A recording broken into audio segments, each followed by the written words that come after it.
Yo, what's going on, guys? Mush back at it with another video. Here to go over a story that's been making the rounds with Call of Duty World War II's recent addition to Xbox Game Pass. We have a bit of a disaster on the horizon with reports of remote code exploit, trolling players with notepad pop-ups, PC shutdowns, and more. We'll talk about that. And also, I want to give you guys a heads up on a free update that did drop on one of the most controversial games of the last decade, Last of Us Part 2. I think a lot of you guys know how I feel about that game, but it has gotten a notable free update. We'll talk that at the end of this video. So more on that in a little bit, but as noted on PC Gamer and making the rounds, if you don't know, Call of Duty World War II recently got added via Xbox PC Game Pass, and it has gotten pulled from Xbox PC Game Pass because it contains an unpatched RCE exploit. Someone is trolling gamers with notepad pop-ups, PC shutdowns, and more. I can't say what's more on this video because I'm trying to stay monetized, you know what I mean? We gotta pay the light bill, but nevertheless, RCE exploits noted on PC Gamers are not about in-game cheats or hacks. Rather, they allow attackers to run nefarious code on a user or organization's machines via the game software. Online security from Invicti defines an RCE as a vulnerability that lets a malicious hacker execute arbitrary code in the programming language in which the developer wrote that application. The term remote means that the attacker can do that from a location other than the system running the application. This has led to World War II, as of the recording of this video, getting pulled from Xbox Game Pass, and that is very unfortunate. Now, the Steam version of the game is still available. You can still get the game on Battle.net. I mean, I don't know how many people are trying to do that, boot up Battle.net to play World War II, but, you know, some people might want to do that. VX Underground admin Smelly then goes on to provide a detailed explanation on what they think is probably happening, and the TLDR is that the concern in this particular case is that this means that an attacker is capable of deploying information stealer malware, remote administration tool, or ransomware. Thankfully, it appears this attacker is primarily interested in memeing and effing with people, so I think this is more of a case, the fact that this is happening is a cause for concern, and I did see a post that is kind of interesting in the sense that, you know, Stop Killing Games, a big thing that I think a lot of people would want is private servers being available, and I guess somebody could look at the idea of private servers being available as something like, hey, it could be unsafe for consumers playing on private servers because instances like this could happen. Now, this is COD World War II, but I'm just saying something akin to this could happen, especially if it's a platform that isn't being supported or a game that's not being supported. Hey, that'll open up the floodgates for people to do nefarious acts. I am just saying they could use that as a shield, and that is my very baseline, surface level understanding of it.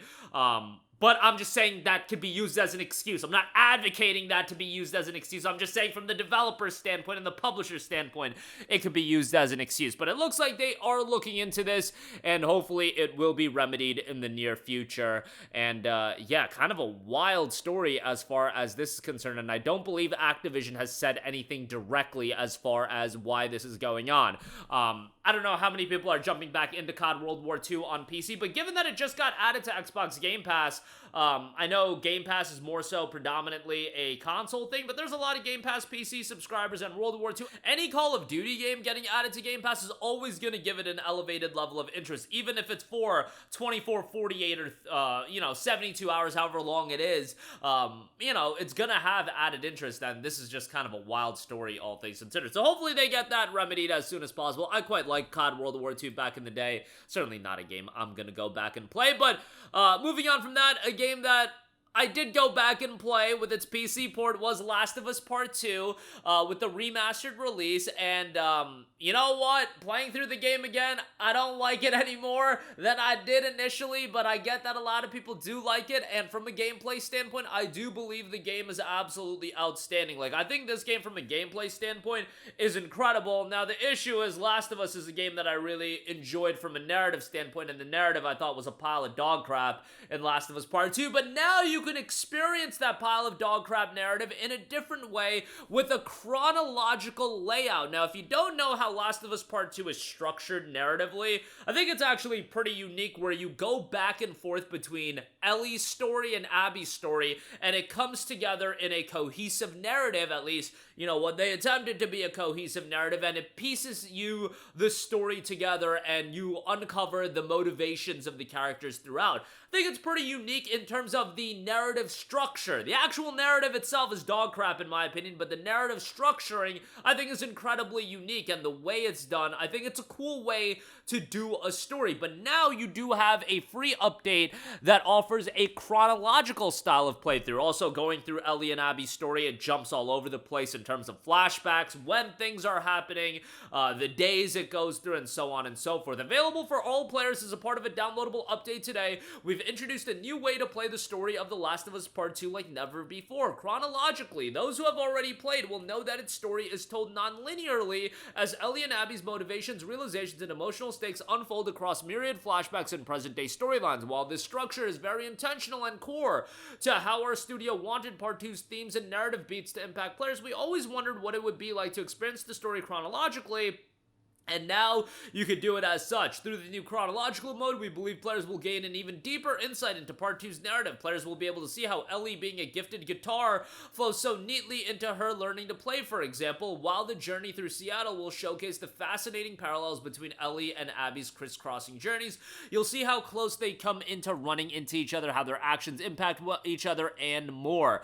It was no small feat bringing The Last of Us Part 2 story chronologically together, given that Part 2 story is so meticulously put together. We're grateful to the developers both at Naughty Dog and our partners at Nixxes to make the chronological mode as smooth as possible. On top of that, you've got some additions to the no return roguelike component, and you've got skins with Joel dressed as Nathan Drake and Tommy dressed as Sam Drake from Uncharted 4. Love me some Uncharted 4. Thought that was the last great game. I mean, I say it's the last great game that Naughty Dog has put out, but that was their second to last game, I guess, if you count Lost Legacy as well. Third to last game. And Lost Legacy was pretty good as well. Kind of wild that in the last decade, we've only gotten one Naughty Dog game, and I'm saying that with Intergalactic probably coming out in 2027. Yeah, Naughty Dog is absolutely washed in terms of their game output, but what can you do when you chase that live service bag? Nonetheless, Last of Us Part 2 Remastered is available right now on PC. No discount as a part of the summer sale, but, you know, it just came out.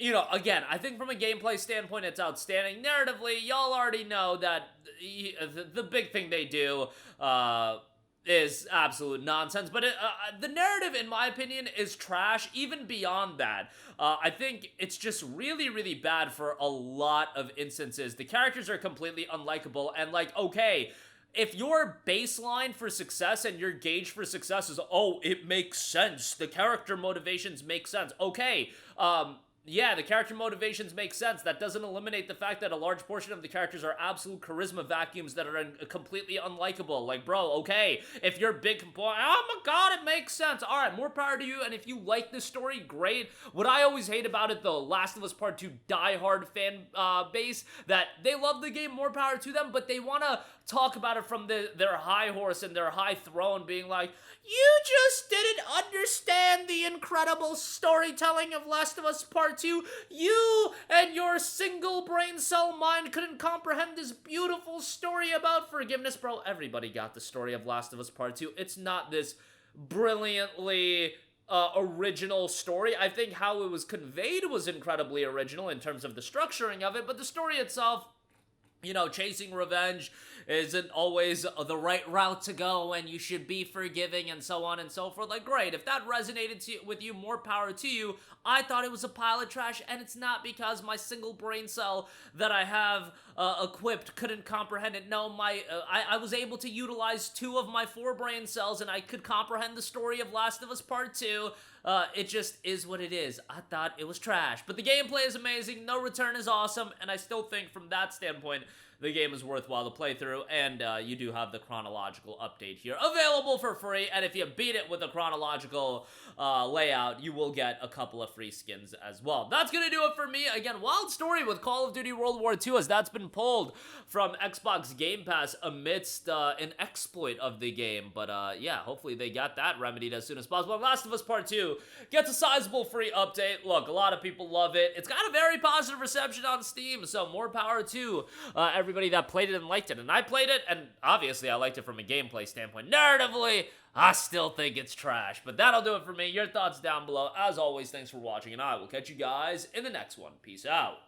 Hey, what's going on, guys? Mush here again. Hope you enjoyed the video. As you guys might know, YouTube's notification system is sometimes a little bit wonky, even if you're subscribed to the channel. Maybe you're not abundantly aware that I uploaded a video. To remedy that situation, make sure you hit the bell notification button. This way, whenever I upload a new video, and I try to upload as consistently as possible, you will be notified directly of the upload, and you can watch it as soon as it goes live. I would really appreciate if you guys hit that button so you can stay up to date with all of the content I'm posting. But as always, guys, thanks for watching, and I'll catch you guys in the next one. Peace out.